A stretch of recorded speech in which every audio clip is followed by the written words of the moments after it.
사랑의 하나님, 오늘도 하나님 앞에 나와 예배할 때에 하나님의 말씀이 우리 안에 생명이요 빛이 되신 것을 기억하는 사람들이 되게 하여 주시옵소서.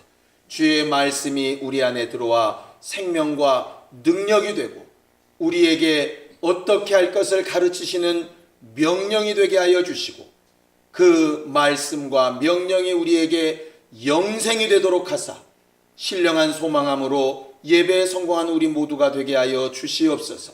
말씀을 전하는 자도 듣는 자도 동일하게 주의 말씀 앞에 정직할 수 있도록 도와주시옵소서.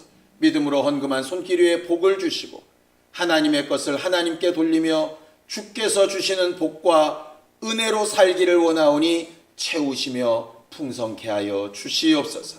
예수님의 이름으로 기도하였습니다. 아멘. 하나님의 말씀은 마태복음 5장 13절에서 16절까지 말씀을 함께 같이 합독하겠습니다. 마태복음 5장 13절에서 16절까지 말씀을 함께 같이 합독하겠습니다. 함께 읽습니다. 시작. 너희는 세상의 소금이니 소금이 만일 그 맛을 잃으면 무엇으로 짜게 하리요? 후에는 아무 쓸데없어 다만 밖에 버리워 사람에게 밟힐 뿐이니라. 너희는 세상의 빛이라. 산 위에 있는 동네가 숨기우지 못할 것이요 사람이 등불을 켜서 말 아래 두지 아니하고 등경 위에 두나니 이러므로 집안 모든 사람에게 비추느니라. 이같이 너희 빛을 사람 앞에 비추게 하여 저희로 너희 착한 행실을 보고 하늘에 계신 너희 아버지께 영광을 돌리게 하라. 아멘. 우리 하나님은 영광 중에 거하시는 하나님이라고 성경은 그렇게 말을 합니다. 영광 중에 거하시는 하나님. 그래서 그 보좌를 영광의 보좌라고도 말하고 하나님의 나라를 영광의 나라라고도 그렇게 말을 합니다. 자, 성경을 한 군데 보죠. 요한일서 1장 7절입니다. 요한일서 1장 7절입니다. 함께 읽습니다. 시작. 저가 빛 가운데 계신 것 같이 우리도 빛 가운데 행하면 우리가 서로 사귐이 있고 그 아들 예수의 피가 우리를 모든 죄에서 깨끗하게 하실 것이라고 그렇게 말하고 있어요. 하나님이 빛 가운데, 영광이라 하는 말인데 그 영광이라는 빛 가운데 거하시는 것처럼 우리도 그 영광, 그 빛 가운데 거하면 서로 하나님과 사귐이 있고, 뒤집어서 얘기하면 영광 가운데 계신 하나님에게 영광으로 나아가지 아니하면 사귈 수가 없고, 이제 그 말입니다. 그리고 그런 사귐이 있는 자에게 예수 그리스도의 피가 우리의 모든 죄를 사하시고 거룩하게 하시는 일을 하신다라고 성경은 그렇게 말하죠. 예배는 하나님 앞에 이렇게 나아오는 것인데요, 결국 영광 가운데 나아가는 것입니다. 요한복음 1장에 보면 태초에 말씀이 계셨고 그 말씀은 하나님의 빛이라 이렇게 말씀하셔서 말씀이 육신이 되어 오신 예수도 영광이라고 이렇게 지칭하여 말하고 있어요. 그리고 그 영광 가운데는 생명이 있다 그렇게 말을 하죠. 이 땅에 존재하는 눈으로 보여지는 피조물들은 실상은 비유로 주신 것들이라고 성경은 설명을 합니다. 마치 하늘에 있는 성전이 진짜 실상이고 이 땅에 보이는 성전이 비유인 것처럼 말이죠. 그래서 하늘의 영광에 대한 비유를 이 땅에 우리가 보는 태양빛과 같은 것으로 알게 하셨어요. 우리는 너무 이 태양빛에 있는 생명력을 체험할 수 있습니다. 잘 실감이 안 나시면 예배 끝나고 나가시면서부터 밖에 있는 해피트리를 한번 보세요. 그 잎사귀가 얼마나 초록색으로 진한지. 저 녀석이 몇 개월 전만 해도 이 안에 있을 때 비리비리하고 앙상했던 녀석이었는데 햇빛 있는 자리에 내놓고 몇 개월 지나니까 완전히 사람들이 볼 때 조화 아니냐고, 왁스를 발라놓은 거 아니냐고 할 만큼 아주 반딱반딱해졌습니다. 전에 이 안에 있던 그 녀석이 맞는가 싶을 만큼 확실히 변했어요.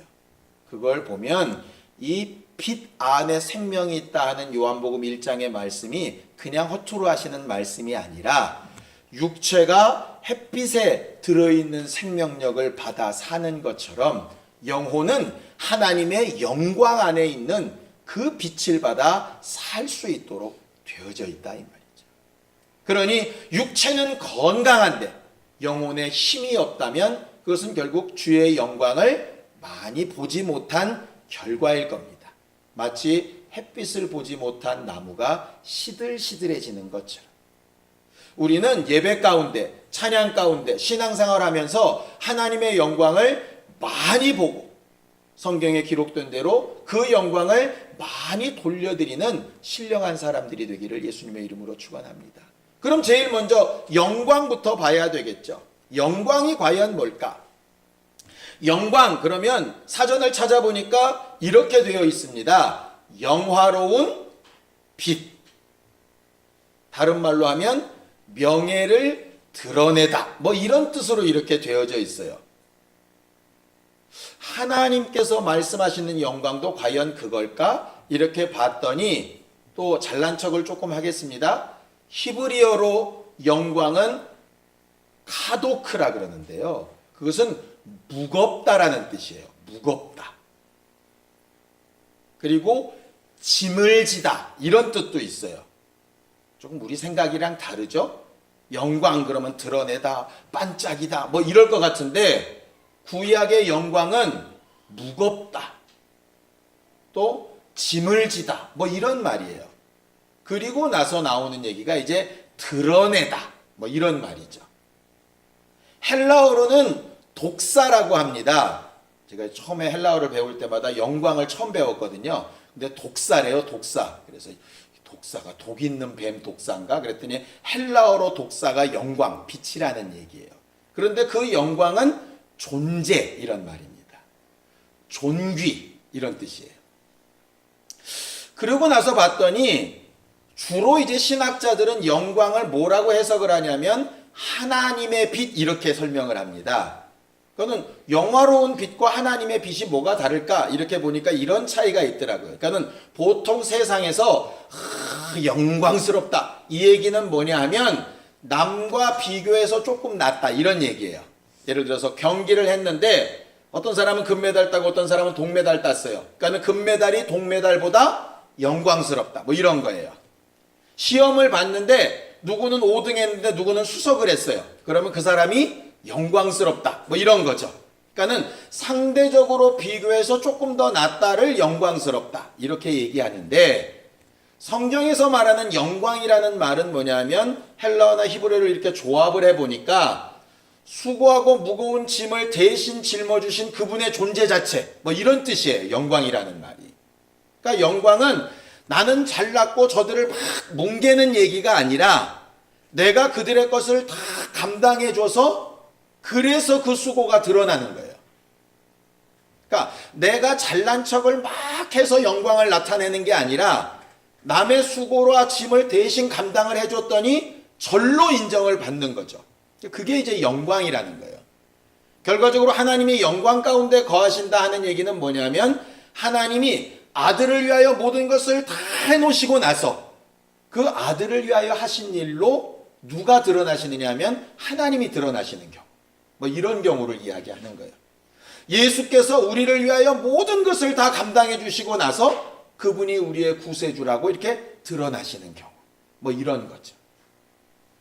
결과적으로 세상이 바라는 영광은 덜 힘들고 덜 괴롭고 남들보다 좀 나아 보이고 뭐 이렇게 해서 자기를 반짝반짝 이런 걸 이제 주로 영광이라고 이야기를 한다면 성경이 말하는 영광은 그것과는 조금 반대의 개념을 좀 가지고 있더라 이 말이죠.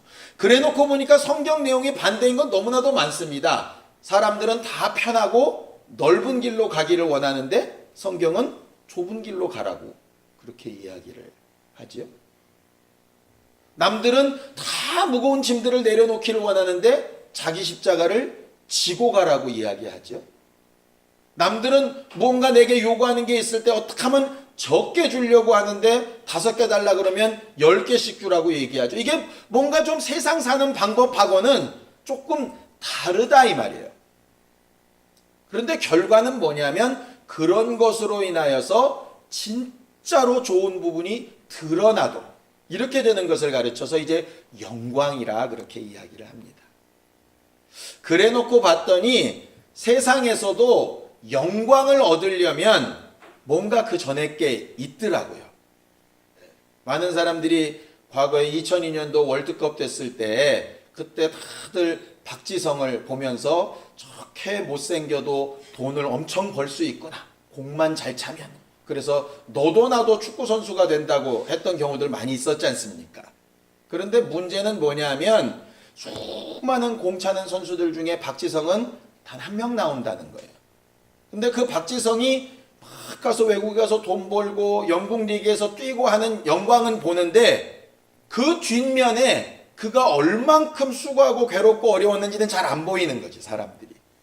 그러니까는 세상은 그런 건 안 보이고 앞에 반짝이는 게 보이고 신앙생활할 때 말하는 영광은 정말 어렵고 힘든 부분이 보이고 그 결과로 하나님께서 인정해 주시는 게 드러나고 이제 이렇게 되는 것이죠. 그런 의미에서 예수께서 그의 제자들에게 말한 너희를 핍박하고 고난을 받고 어려움을 당할 때 기뻐하고 즐거워하라. 하늘의 상이 크다 했던 부분도 결국은 이제 영광에 대한 부분을 이야기한다 이 말이죠. 아까 박지성 선수 얘기를 들었지만 박지성 선수가 왜 그렇게 고생을 했겠습니까? 소망을 때문에, 영광 때문에, 더 나은 것 때문에 한 것 아니겠습니까? 그것을 더 분명하고 확실하게 느끼고 아는 것이 신앙생활하는 방법이라 하는 것이죠. 하나님은 정말 영광 가운데 거하시는 분이라 하나님을 알기 위하여 그 영광이라고 하는 것을 우리가 잘 알고 받아들이려고 해야 정상적인 사람이 되는 것입니다. 하나님이 우리가 지난주 성전이라 하는 것을 배웠는데 성전은 하나님을 결코 모실 수 없는 곳이라고 우리가 잘 알고 있지요. 자, 사도행전을 좀 보죠. 사도행전 17장 24절 25절 함께 보겠습니다. 사도행전 17장 24절 25절입니다. 함께 읽습니다. 시작. 우주와 그 가운데 있는 만유를 지으신 신께서는 천지의 주제시니 손으로 지은 전에 계시지 아니하시고 또 무엇이 부족한 것처럼 사람의 손으로 섬김을 받으시는 것이 아니니 이는 만민에게 생명과 호흡과 만물을 친히 주시는 자이심이니라 그랬어요.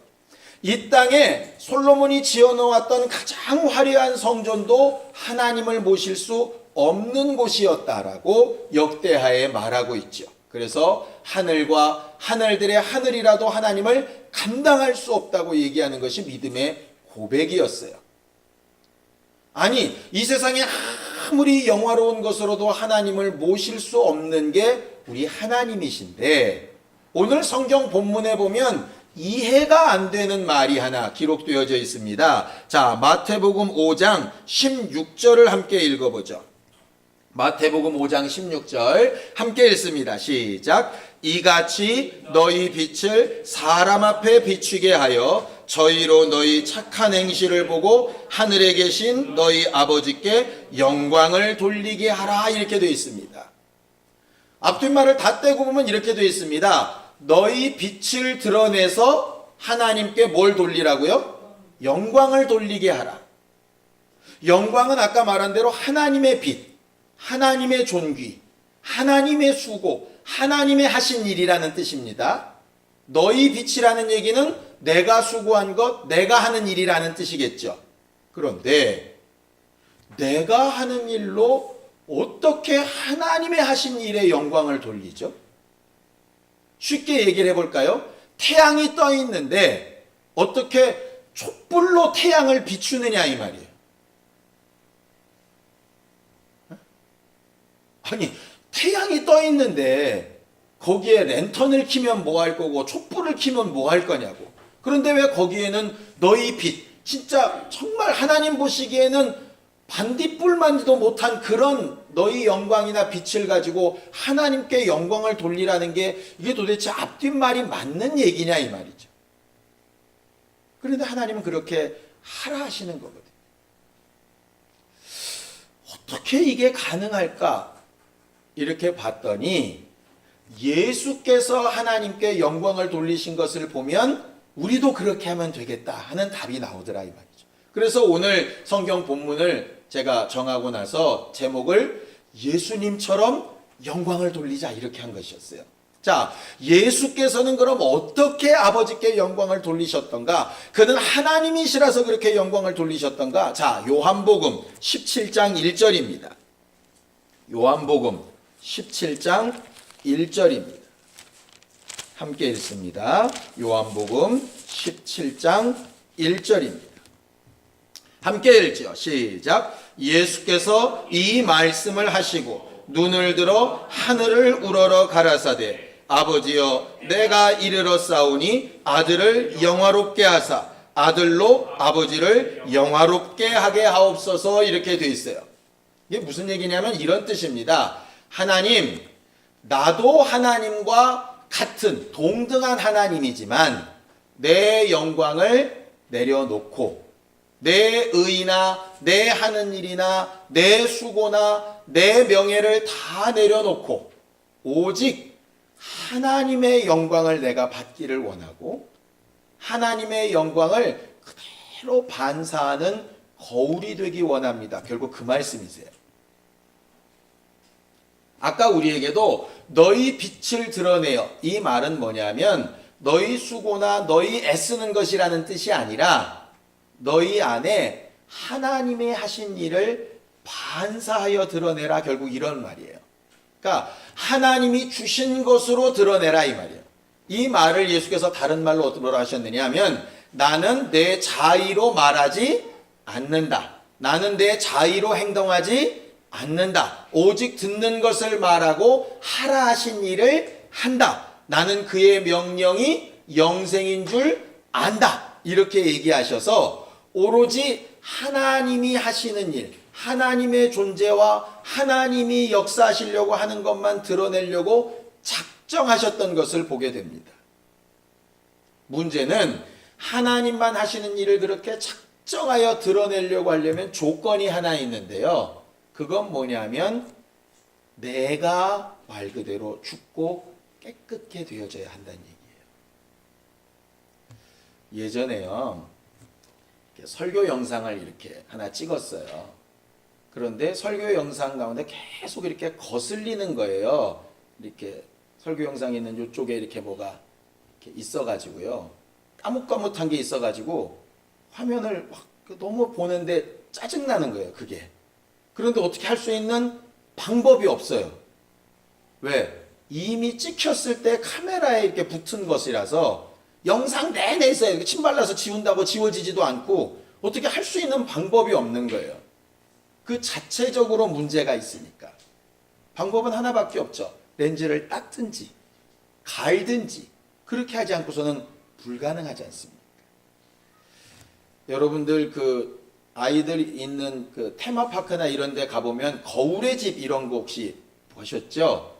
어떤 거울을 이렇게 딱 가면 굉장히 잘생겨 보입니다. 늘씬하고 막 쭉쭉 길게.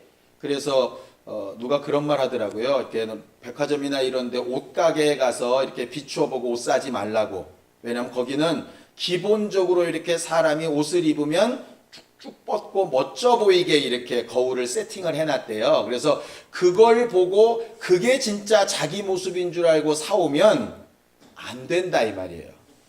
또 어떤 거울은 이게 일그러져 보이기도 하고 뚱뚱해 보이기도 하고 막 이러지 않습니까?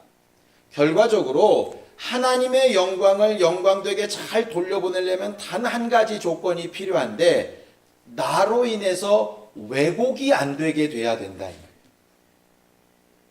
예수님처럼 하나님 앞에 영광을 돌리는 일이 뭘까를 보면 너무 간단합니다. 나로 인해서 하나님을 왜곡시키지 않으면 영광이 돌려지는 거예요. 왜? 하나님은 하나님 존재 자체로 그냥 영광이시니까. 내가 뭘 막 잘해가지고 하나님을 드러내는 게 아니라 나로 인해서 왜곡시키지 않도록. 제가 한동안 제 이렇게 SNS에 앞에 표지를 장식했던 사진이 뭐냐면 어떤 사람이 큰 플랜카드를 이렇게 들고 있는 사진이었어요. 교회로 인해서 하나님을 오해하게 하여 죄송합니다. 어떤 사람이 들고 이렇게 찍은, 명동거리인가요? 이렇게 찍은 그 사진이었어요. 그게 한동안 내 마음에 굉장히 많이 이렇게 와 닿았다 이 말이죠. 우리가 전도해 보면 너무 그런 말 많이 듣지 않습니까? 예수 믿으라 그러면 예수는 내가 잘 모르겠는데 과거에 어떤 장로가, 과거에 어떤 목사가, 과거에 어떤 친구인 어떤 친구인 집사가 뭐 이래가면서 그들 때문에 오해된 하나님의 모습들이 굉장히 많이 나타나잖아요.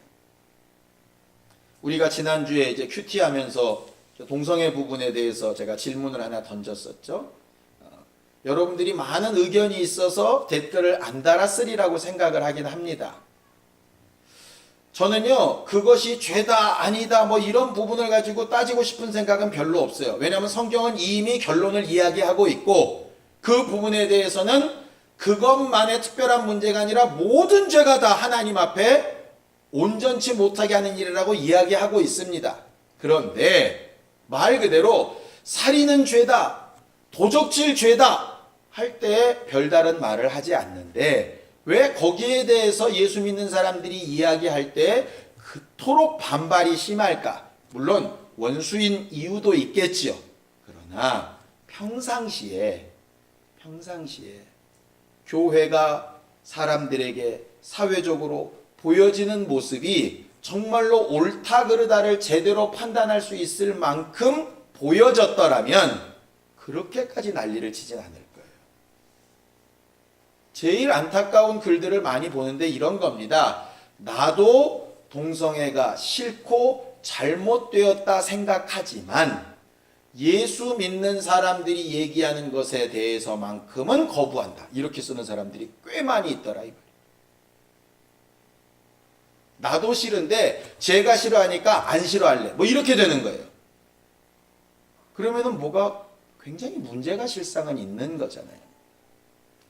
그 문제를 가지고 지금 막 난리를 쳐야 될 문제가 아니고요. 전반적인 문제에 대해서 제대로 반사하지 못하는 어그러진 부분이 분명히 존재한다는 거예요. 그러니 그들에 대해서 막 뭐라고 잘못했다고 죄다 아니다 데모하고 하기 이전에 결국 우리가 회개해야 될 부분이죠. 예수께서 그 말씀을 뭐라고 얘기하냐면 형제의 눈에 있는 티를 빼려고 들지 말고 네 눈에 있는 들보부터 빼라고 하시는 말씀이 딱 그 말씀이라.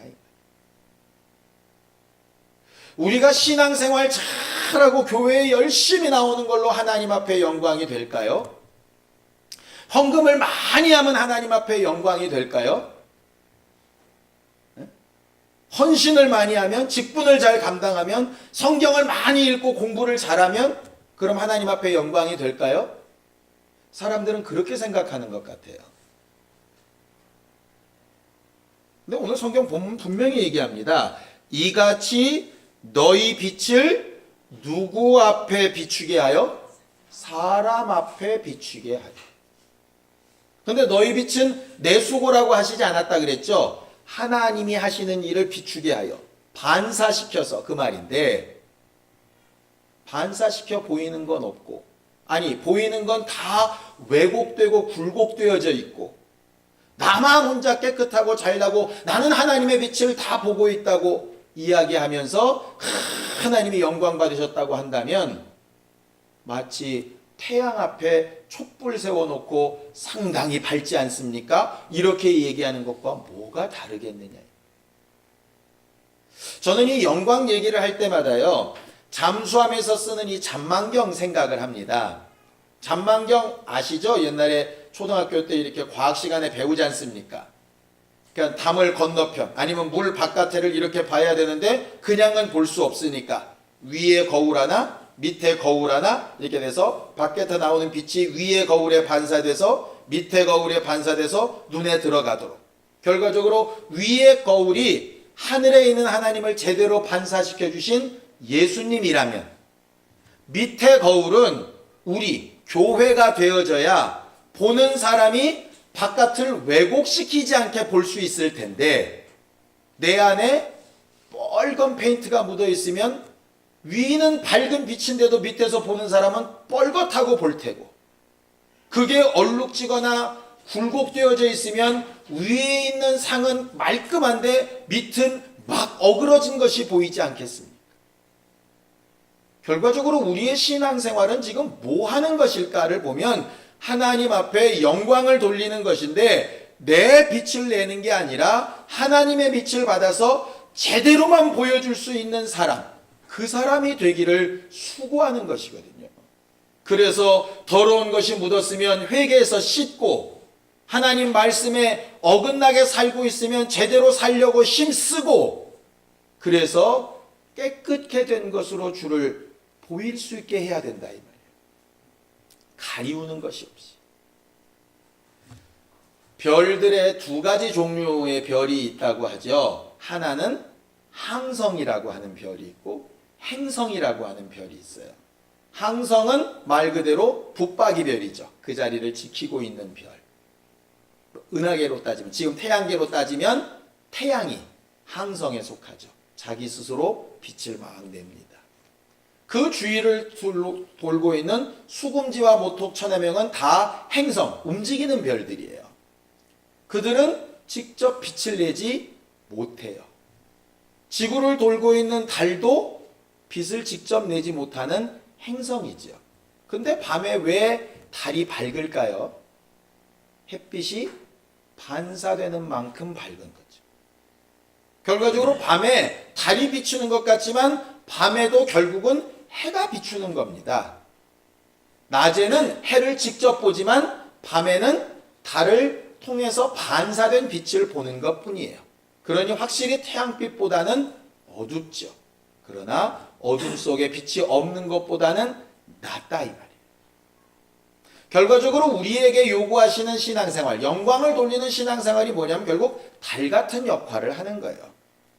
그런데 우리가 간혹 월식이라는 것, 뭔가 그림자가 가리워지면 똑같은 태양빛이 존재하고 똑같이 달이 존재하는데 뭔가 가리워지면 빛이 어두워지거나 사그러들게 되듯이 하나님의 영광을 돌리지 못하는 삶 때문에 제대로 된 빛을 보이지 못하는 경우들이 비일비재하게 나타난다.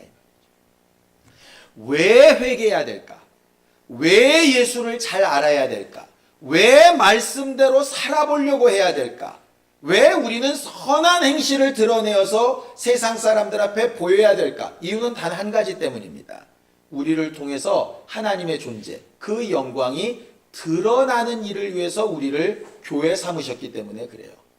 그 일에서 어긋나면 마치 여러분들을 공중에 떠받들고 있는 의자가 여러분들의 무게를 못 견디는 것처럼, 우리가 좀 이따 먹을 밥그릇에 그 접시가 담아놓은 그 음식을 감당 못하고 흩어지게 만드는 것처럼 그저 존재할 필요가 없는 것에 불과할 수 있다. 이 땅의 교회가 정말 소금과 빛의 직분을 잘 감당하면서 하나님의 영광을 드러냈다면 요즘 같은 상황은 일어나지 않았을 거예요. 누구의 잘못이라 할 게 없습니다. 다 내 잘못이니까 우리가 다 그렇게 돌이키고 영광을 드러내는 일로 나아가야 되는 것이 신앙생활의 첫 번째 목표라 하는 것이죠. 거기에 예수께서 두 가지 비유로 얘기하십니다. 소금과 빛. 소금은 거기 성경에 맛을 잃으면 이렇게 되어져 있습니다. 소금이 맛을 잃는다. 소금은 어디 갖다 놔도 다 짭니다. 근데 소금이 맛을 잃는다는 게 과연 뭘까? 유대는요, 이 소금이 우리나라 서해 염전에서 나오는 것처럼 바닷물을 이렇게 증류시켜서 만드는 소금이 아니고요. 산에서 이렇게 파는 암염입니다. 암염. 그래서 그냥 바위돌을 깨면 그 바위 안에 소금이 이렇게 겹쳐 있는 것이에요. 그러니까 소금 맛이 나기는 나는데 거기는 흙, 먼지, 풀뿌리, 뭐 모든 것들 잡다한 것이 다 있지요. 그러니 그걸 하려면 우리나라의 소금을 만드는 것과는 한 가지 더 단계를 거쳐야 돼요. 뭐냐면 그것을 아주 잘게 부셔가지고 물에 녹여서 다 가라앉은 것들은 버리고 위에 맑은 뜬 물만 빼서 그걸 다시 증류를 해야 소금이 되거든요. 맛을 잃은 소금이라는 얘기는 뭐냐면요, 정제되지 않은 것이라는 뜻이에요. 그러니까 암염을 그냥 빻아놔도 소금처럼 생기긴 생겼습니다. 물론 흙도 있으니까 색깔이 좀 거무튀튀하긴 하겠지만 어쨌든 소금 맛처럼 비슷하게 나긴 나요. 그런데 그걸 음식에다 넣는 사람은 없어요.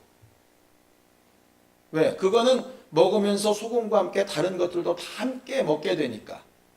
소금에 이로운 것을 먹으려다가 나쁜 것까지 들어가게 되거든요. 소위 소금으로 부패를 막으려고 넣었는데 그 안에 있는 다른 균들이 더 부패를 더 심하게 하는 경우들이 생겨나니까. 그래서 맛을 잃은 소금이라는 다른 말이 뭐냐면 정제되지 않은 소금이라는 뜻이에요.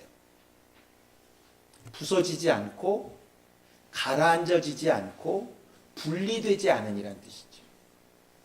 우리는 살다 보면 하나님의 뜻대로 살 때도 있고 그렇지 않을 때도 있고 막 이렇게 뒤섞여 있는 걸 너무 많이 보게 되죠. 우리가 똑같은 입술로 단물과 쓴물을 내듯이 주의 말씀도 전하고 욕도 하고 하지 않습니까? 결국 소금이라는 얘기는 그것을 계속 정제시켜 나간다는 얘기예요. 물론 어떤 소금도 100% 정제가 된 소금은 없겠지요. 그 안에 각각의 요소들이 다 들어있긴 할 겁니다.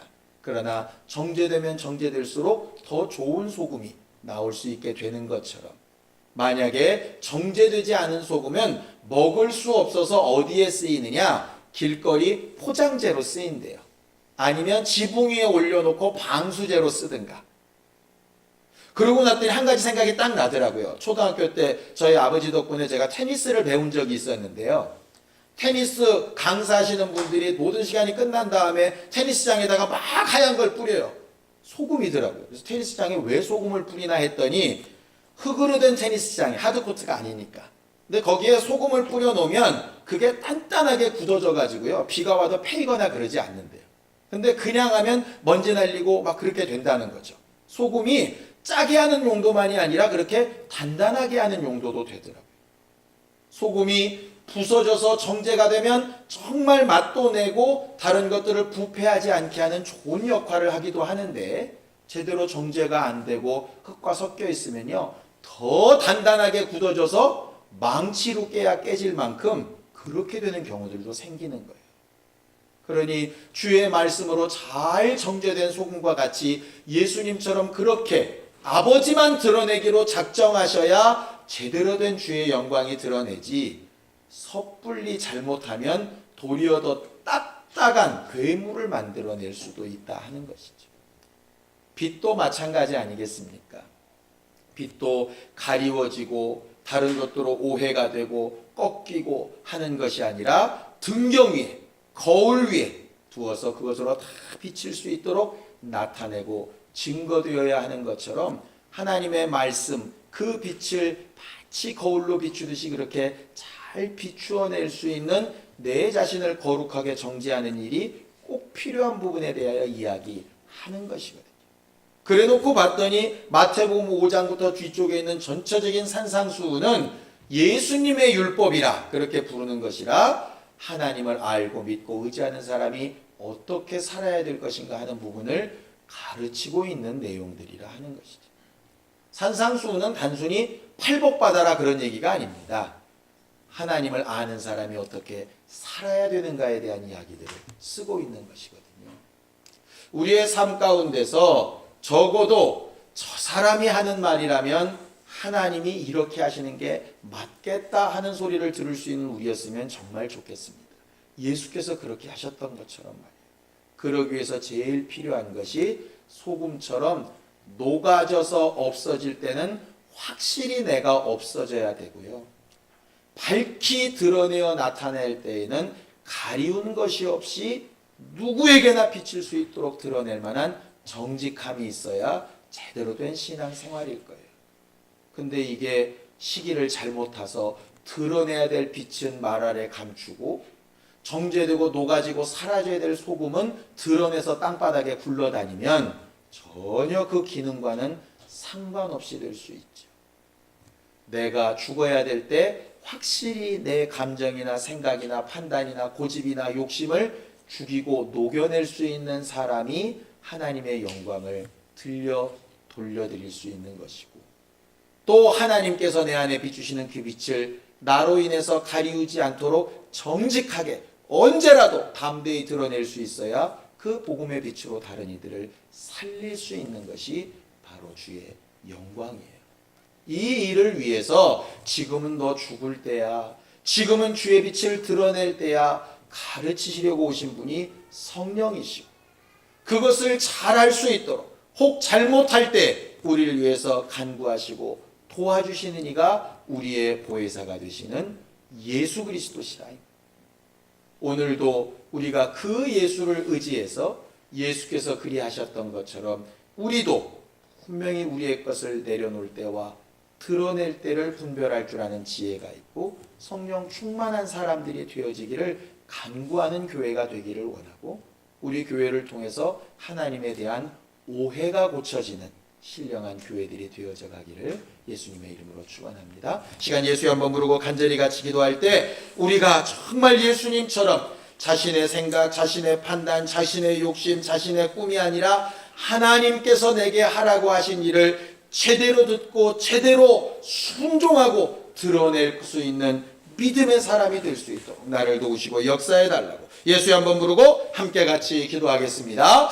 하나님, 이 세상에 사는 많은 사람들이 다 자기 스스로 영광 받기를 원하지만 예수를 알고 믿고 의지하는 우리는 우리의 영광이 아니라 우리 안에 하나님이 계시고 말씀하시고 일하시고 우리를 돕고 계신 분명한 증거를 영광으로 드러내며 사는 사람들이 되기를 원합니다. 이를 위해서 소금처럼 정제되어야 할 때에 회개하고 우리의 것을 내려놓고 오직 주의 생명의 맛만 드러낼 수 있는 교회가 되게 하여 주시옵시고, 주께서 우리를 통하여 주의 빛을 비추고자 하실 때에 잘 닦인 깨끗한 거울과 같이 주의 것을 잘 분별하여 보일 수 있는 믿음의 사람들이 되게 하여 주시옵소서. 모든 사람이 죄를 범하였음에 하나님의 영광에 이르지 못하였다 하셨으나 우리 안에 예수의 피로 그 죄를 씻으사 주의 영광에 이르고 반사하고 드러낼 수 있는 교회가 되게 하여 주셨사오니 이 일을 부르시는 그 순간까지 잘 감당하며 스스로를 돌아볼 수 있는 믿음의 사람들, 겸손한 사람들이 되게 도와주시옵소서. 우리를 통하여 예수 믿는 사람들이 생겨나게 하시고 우리를 통하여 하나님에 대한 오해가 고쳐지는 교회가 되게 도와주시옵소서. 예수님의 이름으로 기도하였습니다. 아멘. 이제는 우리 주 예수 그리스도의 은혜와 하나님 아버지의 극진하신 사랑과 성령님의 감동하시고 역사하시는 분명한 증거가 예수님처럼 하나님의 영광을 돌려드리기를 결심하는 우리 모두 위에 이제로부터 영원까지 함께 있을지어다. 아멘.